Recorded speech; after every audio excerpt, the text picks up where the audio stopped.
Hello, and welcome back to the Southern Bible Thumper channel. For this upload, we will be reading Leviticus chapter 12. And the Lord spake unto Moses, saying, Speak unto the children of Israel, saying, If a woman have conceived seed, and born a man-child, then she shall be unclean 7 days. According to the days of the separation for her infirmity shall she be unclean. And in the 8th day the flesh of his foreskin shall be circumcised, and she shall then continue in the blood of her purifying 3 and 30 days. She shall touch no hallowed thing, nor come into the sanctuary, until the days of her purifying be fulfilled. But if she bear a maid child, then she shall be unclean 2 weeks, as in her separation. And she shall continue in the blood of her purifying 66 days. And when the days of her purifying are fulfilled, for a son or for a daughter, she shall bring a lamb of the first year for a burnt offering, and a young pigeon or a turtle dove for a sin offering unto the door of the tabernacle of the congregation unto the priest, who shall offer it before the Lord, and make an atonement for her, and she shall be cleansed from the issue of blood. This is the law for her that hath borne a male or a female. And if she be not able to bring a lamb, then she shall bring 2 turtles or 2 young pigeons, the one for the burnt offering, and the other for a sin offering, and the priest shall make an atonement for her, and she shall be clean. God gives instructions to Moses on how new Israelite mothers are to make an atonement to clean her from her issue of blood. A woman is considered unclean for 7 days if she gives birth to a male child. She is then required to have the male child circumcised on the 8th day of that child's life. The woman is then considered in a purifying state for 33 days. She is not allowed to enter the sanctuary or to touch any holy or hallowed item. A woman is considered unclean for 2 weeks when she gives birth to a female child. She is then considered to be in a state of purification for 66 days, and during this time is not allowed to enter the sanctuary or to touch any holy item. In verse 6, when her purification period is over, she is required to make an atonement to cleanse her from her issue of blood. She has to bring 2 animals for a burnt and for a sin offering. She can bring a 1-year-old lamb and a pigeon or a turtle dove. But in verse 6, God clarifies, if she can't get a lamb, she needs to get 2 turtle doves or 2 pigeons. In verse 8, once the priest makes atonement, the woman is considered clean. Highlights. After giving birth, a woman is considered unclean, the same as when she's menstruating. And that's what it's saying here, according to the days of the separation of her infirmity. So that's what it's saying here. She'll be ceremonially unclean. Right? So she's unclean for female children for 2 weeks, and the purification period is 66 days. But for a boy child, she's unclean for 7 days, and the purification process is 33 days. These are the laws for women who birth children in Leviticus 12. So one thing to point out, the measures of cleanliness during this ancient time is not what it is now. There were no sanitary products to help women deal with bleeding. So they would have to make their own. And then on top of that, we have to think there was no antibacterial soap. There probably weren't any fingernail brushes. And so there's that. Okay. And then we also see along that vein, in Leviticus chapter 11, God told the Israelites not to touch or handle animal carcasses as he was specifying dietary requirements. And that's because blood and dead animals carry a higher risk of contagious sickness when handled. So just avoiding those things as much as you can. And then we know everyone doesn't have the same idea of what cleanliness is. Some people think I can use the bathroom and I just did a number one. I don't need to wash my hands. Some people, don't think if they're in their home, they have to wash their hands. So to rule out all of that, just have those people be separated until they're done with that. I understand that that does not address the uncleanliness or the purification period being different for the male child versus the female child, but I would like to counter that with this. Life, nature, spirituality, creation does not exist to conform to the human ideas of fairness. No law, passage, ordinance, or event will discredit Jehovah as creator. The creator does not owe his creation an explanation for his decisions.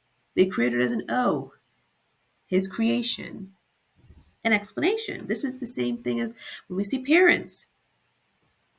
A parent's rule do not always include what the child feels is fair.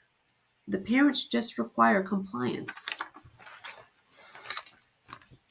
The next point, it's critically imperative for women especially to know the Bible and have an independent, self-led understanding of this information before committing to motherhood and or marriage.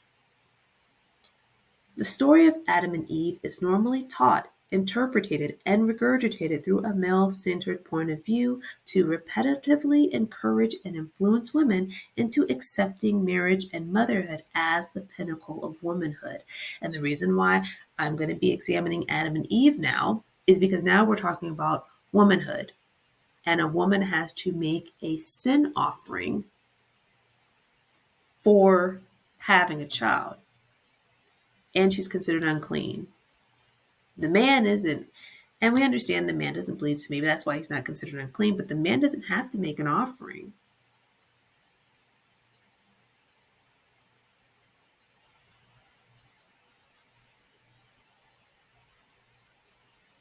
If marriage and motherhood is a command of God, then I'd like to just examine these other women and just look at how their marriages were and look at what God said about their marriages. So in Genesis chapter 2, verse 18, God, who is Adam's creator, he says it's not good for man to be alone and that he would create a helper for him. In Genesis chapter 2, verse 19 through 20, God brought all the animals to Adam for him to name, and possibly to test and see if these animals could be a suitable helper for Adam. And we see here that God determined none of the animals were as suitable as helpers for Adam. No suitable helper was found. And then in Genesis 2, chapter 22, God made woman. Now we do have here in Genesis chapter 1, verse 27, male and female, he created them.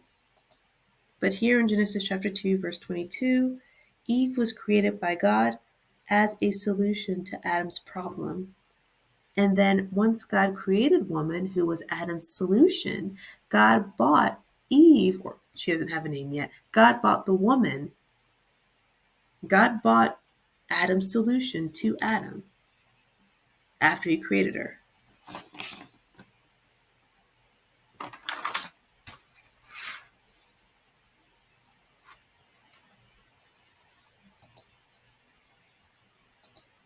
In Genesis chapter 2, verse 23, when God bought the solution to Adam, Adam didn't ask any questions. So he didn't ask her what she brings to the table. He didn't ask her how many bodies she has. He didn't ask her if she can cook.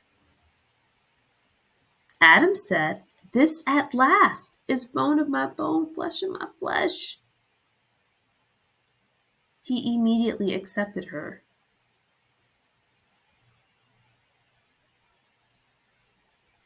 Adam was simply happy to have God's solution. The woman was created as the solution. The man was built with the desire to acquire a female. That's why it serves you as a woman to read things for yourself, not to listen to someone who has that built into him, where it's natural to him to want to acquire a woman, that he's not good by himself. God didn't say the woman wasn't good by herself. God didn't say if a woman dies alone with a bunch of animals that it was terrible for her. This might be why this is one of the worst things that can happen to a man, and that's why they're always projecting that you're going to die alone with a bunch of animals, because to them that is the worst thing that can happen. God even said it. He said that still ain't good. He needs a woman.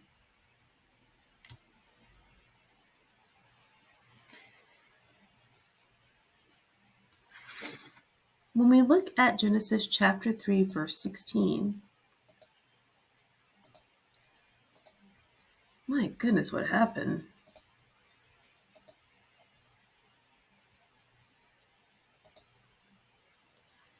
So Genesis chapter 3, verse 16.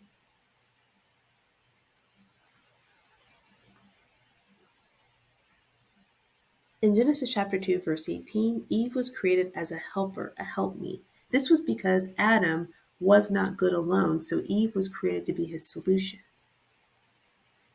But Eve was not created with the same void for male companionship. And the way we can tell here is when we look at Genesis chapter 3, verse 16, after they disobeyed God and God was punishing them, Eve's punishment, one of her punishments, was to have a desire for the man. It was a punishment for her. Also, that was something that wasn't built into her because God had to make her have it. He had to make her have an affinity for him.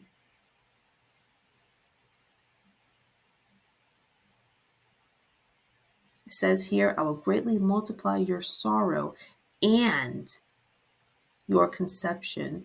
I will greatly multiply your sadness. I'll greatly multiply your ability to conceive.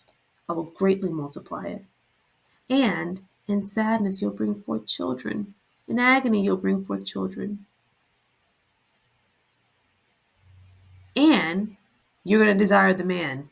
That was Eve's punishment.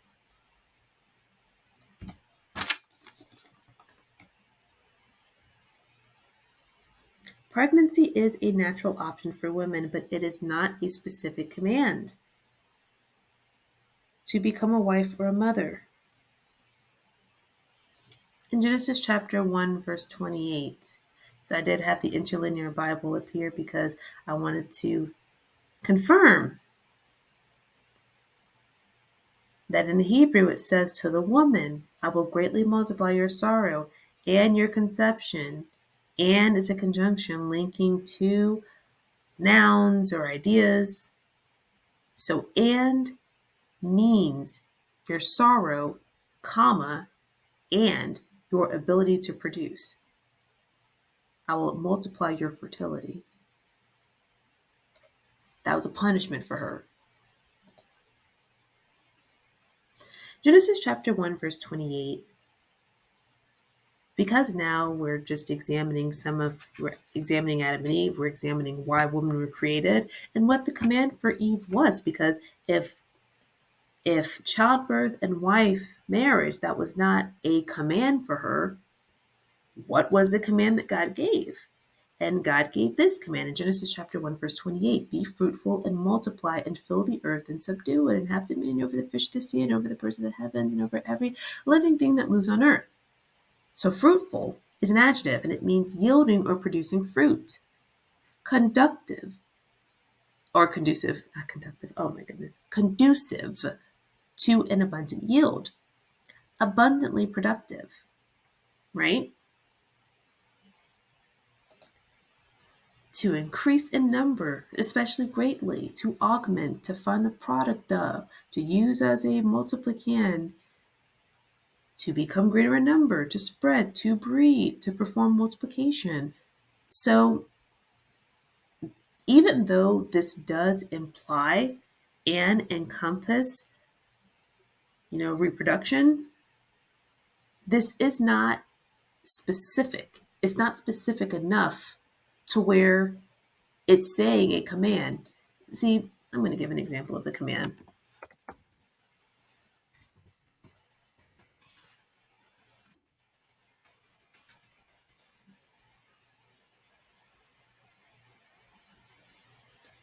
Nope.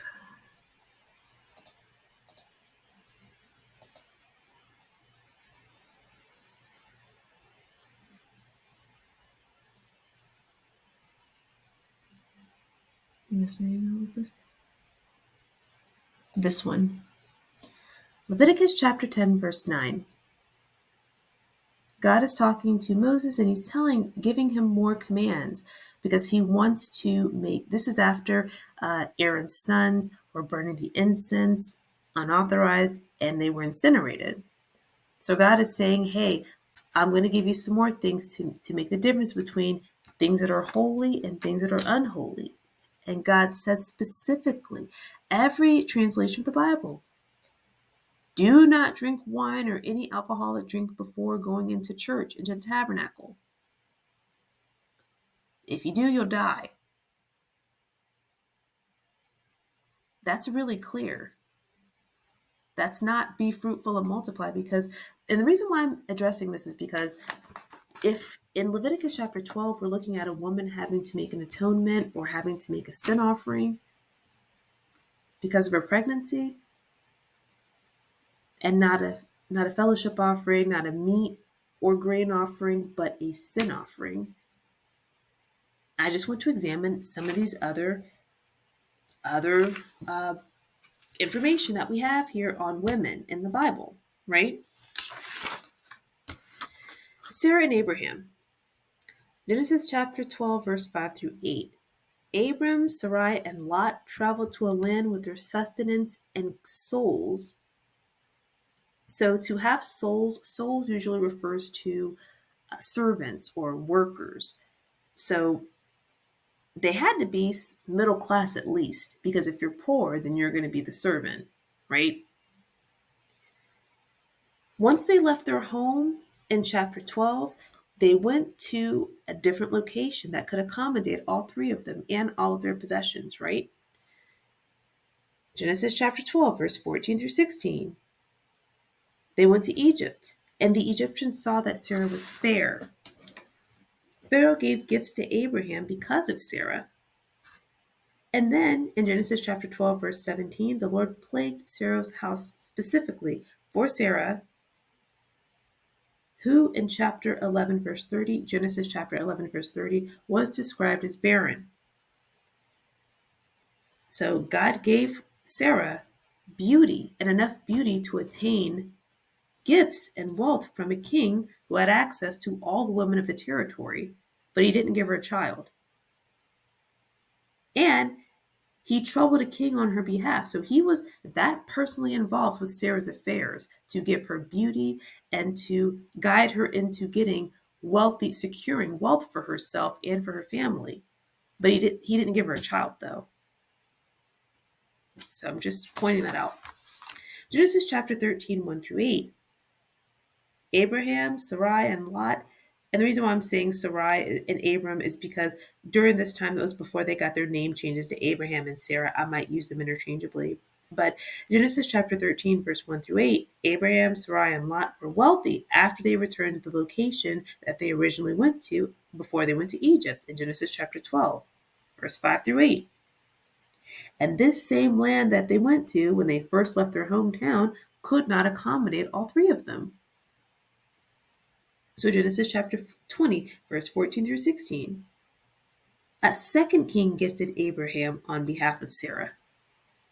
Another king who had access to all the women in the territory gave gifts to Sarah on behalf of her beauty. This is the second time. In Genesis chapter 20, verse 17 through 18, God closed the wombs of the women in the king's household on Sarah's account. So two times Sarah, first of all, Sarah was mentioned as being so beautiful, but also described as barren. But she was beautiful enough to get two different kings who had access to all the women in their territory. She was able to get both of their attention. She was able to get money and wealth from them. And then God troubled the household for her behalf, for her sake. And then Sarah still got to conceive and have a baby in Genesis chapter 21.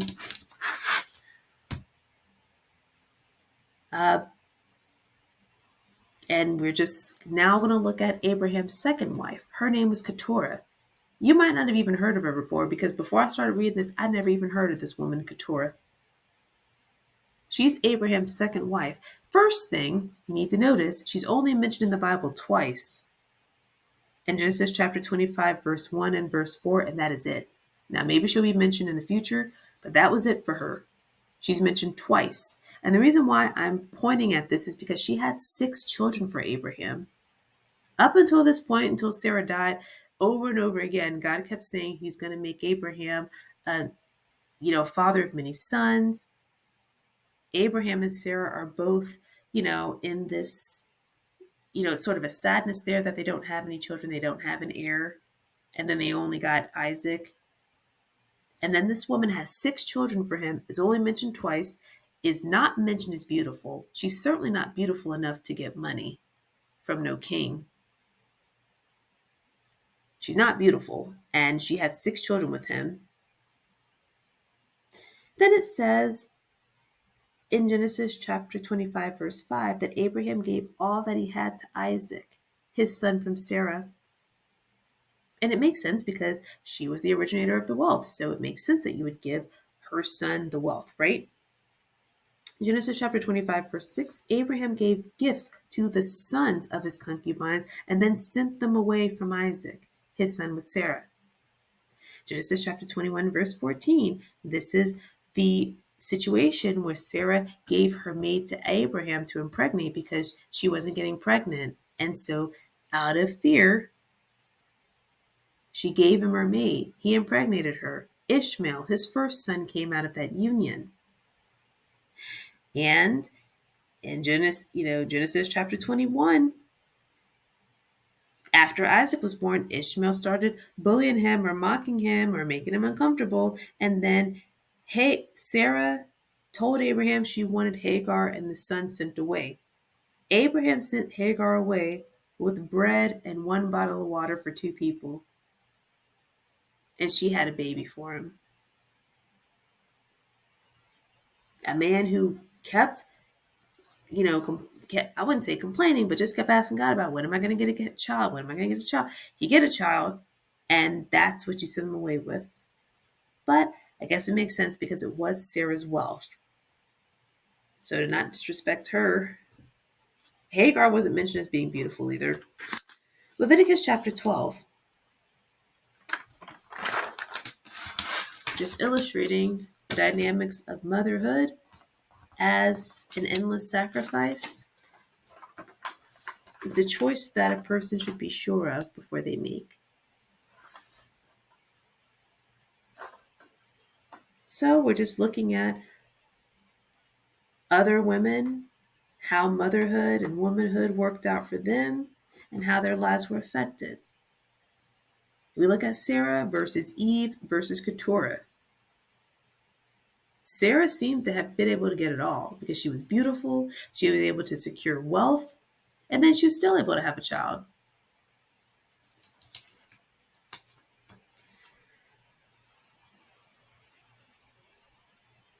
So I'd like to end this video.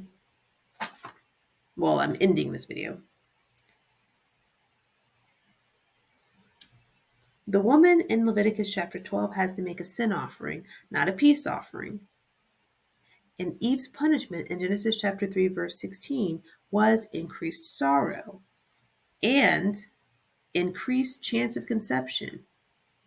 And her second punishment was affinity or desire for her husband. Also, there is no God-given command for women to take on any specific role.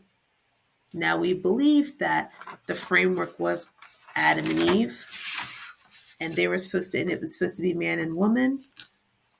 But This was written in a way to accommodate everyone. So if a person doesn't find themselves in a relationship, if a person never gets to have children, that's not the only form of be fruitful and multiply that's available on earth.